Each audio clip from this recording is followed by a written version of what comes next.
ఏపీలో వ్యవసాయ రంగం సంక్షోభంలో కూరుకుపోయిందన్నారు వైఎస్ఆర్సీపీ వ్యవసాయ విభాగం ప్రధాన కార్యదర్శి ఎంవీఎస్ నాగిరెడ్డి. అయినా చంద్రబాబు ప్రభుత్వం మేల్కోవడం లేదన్నారు. వర్షాభావంతో పొలాలు ఎండిపోతున్నాయన్నారు. వైఎస్ జగన్ ప్రవేశపెట్టిన బీమా పథకాన్ని తొలగించి రైతులను బాబు సంక్షోభంలోకి నెట్టారని మండిపడ్డారు. కోనసీమ జిల్లాలో మొత్తం ఎదబట్టిన పొలాలు నారుమళ్లు ఎండిపోతుంటే రోడ్డెక్కి ప్రభుత్వ అనుకూల రైతులే మొత్తం కాలువల మెయింటెనెన్స్ కానీ అధికార యంత్రాంగం రెస్పాన్స్ కానీ ఏమాత్రం లేదు అని చెప్పి మాట్లాడిన వీడియోలన్నీ ఉన్నాయి.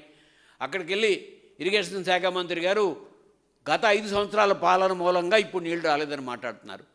అంటే 2 క్లోజర్ సీజన్స్ అయిపోయిన తర్వాత ఈ 2 క్లోజర్ సీజన్స్లో మీరు ఏమీ చేయలేదని మీరు ఒప్పుకుంటున్నారా? ఎప్పుడు ఇంకా గత 5 సంవత్సరాల్లో జగన్మోహన్ రెడ్డి గారి పాలనలో 5 సంవత్సరాల్లో ఎక్కడా కూడా ప్రాజెక్టుల కింద గోదావరి డెల్టాలో కానీ కృష్ణా డెల్టాలో కానీ పెన్నా డెల్టాలో కానీ 100 ఎకరాల భూమి నీరు లేకుండా ఎండిపోయిందా? ఇవాళ తీసుకుంటే మొత్తం ఏలూరు జిల్లాలో పరిస్థితి, సో గోదావరి జిల్లాలో కోనసీమ జిల్లాలో రోడ్డెక్కుతున్న పరిస్థితి, కృష్ణా డెల్టాలో మొత్తం టైలెండ్లో మొత్తం పెడన కాన్స్టెన్సీలో కానీ ఈవెన్ అనేక కాన్స్టెన్సీల్లో టైలెండుల్లో ఎదబట్టిన పొలం మొత్తం ఎండిపోతుంది.